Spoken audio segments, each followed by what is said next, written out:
നമസ്കാരം പ്രിയമുള്ളവരെ, ഏറെ അസ്വസ്ഥമായ മനസ്സോടുകൂടിയാണ് ഞാൻ ഈ വീഡിയോ ചെയ്യുന്നത്. ഒരുപക്ഷെ കഴിഞ്ഞ ഏതാനും വർഷങ്ങളായി എൻ്റെ മനസ്സിൽ ഈ ഒരു വിഷയം പറയണമോ വേണ്ടയോ, അത് അപ്രോപ്രിയേറ്റ് ആകുമോ എന്നുള്ള സംശയം ദീർഘകാലമായി നിലനിൽക്കുകയായിരുന്നു.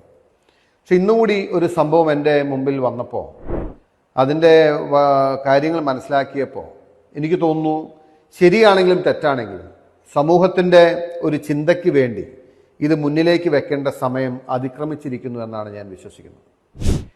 ഞാൻ വളരെ സ്ട്രെയിറ്റായി പറയുകയാണെങ്കിൽ, ഐ ഫീൽ നമ്മുടെ സംസ്ഥാനത്ത് ഇന്നുള്ള സ്കൂളുകളൊന്നും ഒരു സേഫ് പ്ലേസ് അല്ല എന്നെനിക്ക് തോന്നുകയാണ്. എത്ര വലിയ സ്കൂളാകട്ടെ, എത്ര സാധാരണ സ്കൂളാകട്ടെ, നമ്മൾ നമ്മുടെ കുട്ടികളെ അയക്കുന്ന സ്കൂൾ അന്തരീക്ഷങ്ങൾ എന്ന് പറയുന്നത്, ഞാൻ ഇന്നത്തെ സംഭവത്തിൻ്റെ പശ്ചാത്തലം പറയാം. ഒരു സ്കൂളിൽ പോകുന്ന കുട്ടി സ്കൂളിൽ പോകാൻ മടിക്കുന്നു. മറ്റൊരു അതിൻ്റെ കൂട്ടുകാരനായ കുട്ടിയും സ്കൂളിൽ പോകാൻ മടിക്കുന്നു. പിന്നീട് അന്വേഷിക്കുമ്പോൾ അവൻ്റെ ദേഹത്ത് പാടുകൾ കാണുന്നു. അവനെ അവൻ്റെ സ്കൂളിലെ സഹപാഠികൾ തന്നെ ചേർന്ന് ക്രൂരമായി മർദ്ദിച്ചതായി കണ്ടെത്തുന്നു. അതുമാത്രമല്ല, പിന്നീട് അങ്ങോട്ട് കാര്യങ്ങൾ അന്വേഷിക്കുമ്പോൾ ആ സ്കൂളുമായി ബന്ധപ്പെട്ട് ഈ കുട്ടികൾ അനുഭവിക്കുന്ന ടോർച്ചർ വളരെ വലുതാണ്. അങ്ങനെ ഒന്നോ രണ്ടോ കുട്ടികളുടെ ഒരു തെറ്റായ പ്രവണതയായി നമ്മളിതിനെ കാണരുത്. അന്വേഷിക്കുമ്പോൾ ഒരുപാട് കുട്ടികൾ ആ സംഘത്തിലുണ്ട്, അല്ലെങ്കിൽ അതുപോലെ ആ നിലയിൽ വഴിതെറ്റിപ്പോയിരിക്കുന്നു. ഇവരിൽ പലർക്കും വളരെ സുലഭമായി ഡ്രഗ്സ് ലഭിക്കുന്നു. മാത്രമല്ല, സ്കൂളുകളിൽ പലയിടത്തും ഈവൻ സെക്ഷൽ അബ്യൂസ് നടക്കുകയാണ്. ആൺകുട്ടികൾക്കിടയിൽ ആൺകുട്ടികൾ തന്നെ പെൺകുട്ടികളുമായി ഷെയർ ചെയ്യുന്ന കാര്യങ്ങൾ, അവർ ചെയ്യുന്ന പ്രവർത്തികൾ ഇപ്പോൾ സംഭവിച്ചുകൊണ്ടിരിക്കുന്നത് നമ്മുടെ സ്കൂൾ മാനേജ്മെൻറ്റും സ്കൂൾ അധികൃതരും ടീച്ചേഴ്സും രക്ഷിതാക്കളും എല്ലാവരും നമ്മളിത് മൂടി വയ്ക്കുകയാണ്. കഴിഞ്ഞ ദിവസം എൻ്റെ ഗ്രാമത്തിൽ തന്നെ ഉണ്ടായൊരു സംഭവം നിങ്ങളുടെയൊക്കെ ശ്രദ്ധയിൽ വന്നു കാണും. ഒരു കുട്ടിയെ 4 കുട്ടികൾ ചേർന്ന് ക്രൂരമായി മർദ്ദിക്കുകയാണ്. അതിൻ്റെ വീഡിയോ എടുക്കുകയാണ്. വീഡിയോ എടുത്തിട്ട് പുറത്തു വന്നു കഴിഞ്ഞിട്ട്, ഞാൻ ഇടപെടുന്നതിന് മുമ്പ് ആ വിഷയം തമ്മിൽ സെറ്റിലായി എന്ന നിലയിലാണ് പറയുന്നത്. പക്ഷെ ഞാൻ വളരെ ശക്തമായി നടപടി എടുക്കണമെന്ന് പറയുകയുണ്ടായി. കാരണം മറ്റൊന്നല്ല, ഇതൊരു ഒറ്റപ്പെട്ട സംഭവമല്ല. ഞാൻ കഴിഞ്ഞ ഒരു 4.25 വർഷക്കാലം MLA ആയിരുന്നുകൊണ്ട് I have come across many incidents. പലപ്പോഴും പലതും പുറത്തു പറയാൻ കഴിയാത്തതും, പലതും സംസാരിക്കാൻ കഴിയാത്തതും, അല്ലെങ്കിൽ നിങ്ങൾ പറഞ്ഞാൽ വിശ്വസിക്കില്ലാത്തതുമായ സംഗതികളാണ് നമ്മുടെ സ്കൂളിൽ നടക്കുന്നത്. Criminals are not born, they are made എന്ന് പറയും. സാഹചര്യങ്ങളാണ് ആളുകൾ ഇതുപോലെ വഴിതെറ്റിക്കുന്നത്.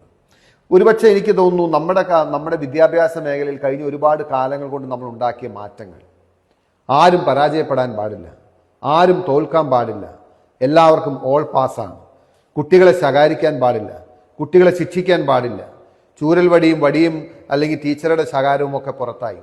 ടീച്ചർമാർ ഇന്ന് കുട്ടികളെ ഭയപ്പെടുകയോ, രക്ഷിതാക്കൾ ഇന്ന് കുട്ടികളെ ഭയപ്പെടുകയോ ചെയ്യുന്ന അനേകം സിറ്റുവേഷൻസ് ഇന്ന് നമ്മുടെ ചുറ്റും നിലനിൽക്കുകയാണ്. ഇതെല്ലാം ഒരുപക്ഷെ ഞാൻ പറയുമ്പോൾ ഇതൊരു പ്രോഗ്രസീവ് അല്ല എന്ന് ആരെങ്കിലും പറഞ്ഞെന്ന് വരാം. കാരണം ഇന്നത്തെ കാലത്ത് ലിബറൽ ആവണം, കുട്ടികൾക്ക് സ്വാതന്ത്ര്യം, കുട്ടികൾക്ക് ഇങ്ങനെ വേണം അല്ലെങ്കിൽ അങ്ങനെ വേണം, അത്രയും സ്വാതന്ത്ര്യം കൊടുക്കണം, അവരെ റെസ്ട്രിക്റ്റ് ചെയ്യാൻ പാടില്ല, ഇങ്ങനെ പല അഭിപ്രായങ്ങളുണ്ടാവും. പക്ഷെ ഞാൻ പറയുന്നത്, നമ്മൾ വളരെ ആഴത്തിൽ ചിന്തിക്കേണ്ട ഒരു സംഗതിയാണ്. നമ്മുടെ സ്കൂളുകൾ സുരക്ഷിതമല്ല എങ്കിൽ എങ്ങനെയാണ് വിശ്വസിച്ച് നമ്മൾ നമ്മുടെ മക്കളെ, നമ്മുടെ കൊച്ചുമക്കളെ സ്കൂളിലേക്ക് അയക്കുക? നമ്മളാരും പഠിച്ച കാലത്തെ സ്കൂളുകളല്ല. കുട്ടികൾ ഇന്ന് വ്യാപരിക്കുന്ന കാര്യങ്ങളും അവരെത്തിപ്പെട്ടിട്ടുള്ള സ്ഥിതികളും നമുക്ക് ചിന്തിക്കാവുന്നതിനും അപ്പുറമാണ്. ഒരുപക്ഷെ നമ്മുടെ മുമ്പിൽ തെളിഞ്ഞു വരുന്നത് നടക്കുന്ന സംഭവങ്ങളുടെ 5% 10% താഴെയായിരിക്കും.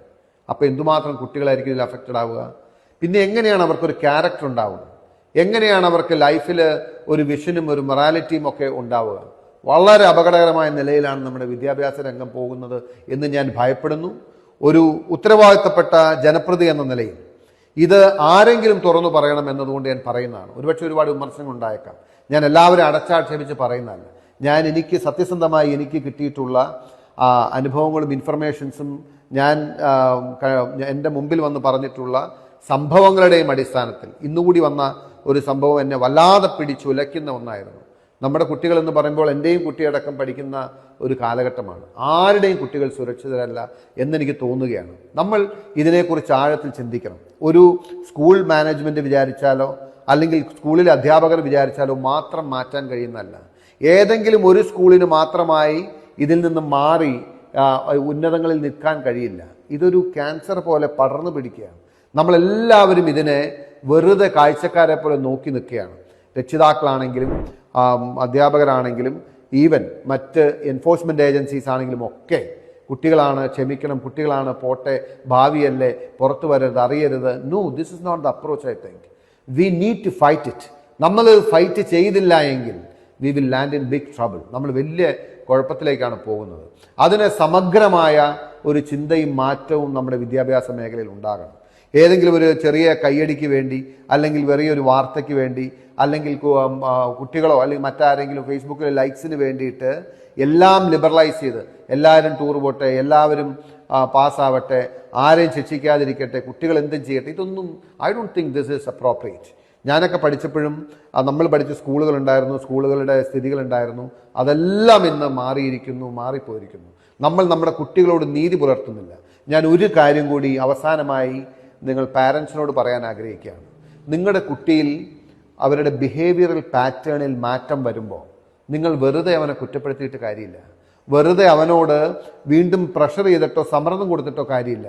Try to understand what is the situation around him, what is the circumstance influencing him. തീർച്ചയായിട്ടും ഒരു കാരണവുമില്ലാതെ പെട്ടെന്നൊരു കുട്ടിയുടെ ബിഹേവിയറോ സ്വഭാവമോ മാറത്തില്ല. There will be sound reasons. നമ്മൾ ആ റീസൺസ് നോക്കുന്നില്ല. We are only looking at his behaviour. നമ്മൾ അവനെ കുറ്റപ്പെടുത്താൻ ശ്രമിക്കുക, അല്ലെങ്കിൽ അവനെ വഴക്ക് പറയാൻ, അവനെ സ്ട്രെസ്സിൽ പെടുത്താൻ, അവനെ ശകാരിക്കാൻ, അല്ലെങ്കിൽ അവനെ തിരുത്താൻ നമ്മൾ പരിശ്രമിക്കും. But we never look beyond his attitude or behaviour. There will be gross circumstances, there will be grievous circumstances, there will be alarming circumstances which will be affecting him. ഇത് മനസ്സിലാക്കണം. ഞാൻ ഇത്രയും പറയാൻ കാരണം എനിക്ക് 1 അല്ല 9 അല്ല ഒരുപാട് ഇൻസിഡൻസ് എൻ്റെ മുമ്പിൽ വന്നപ്പോൾ എല്ലാത്തിനും സമാനമായ ഒരു നേച്ചറാണ്. സ്കൂളുകളിൽ കുട്ടികൾ വളരെ അനായാസമായി ഡ്രഗ്സിന് ആക്സസ് ഉണ്ട്.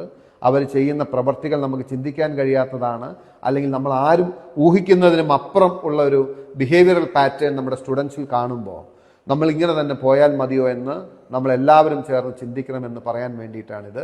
വളരെ വിഷമത്തോടും സങ്കടത്തോടും കൂടിയാണ് ഇത് പറയുന്നത്.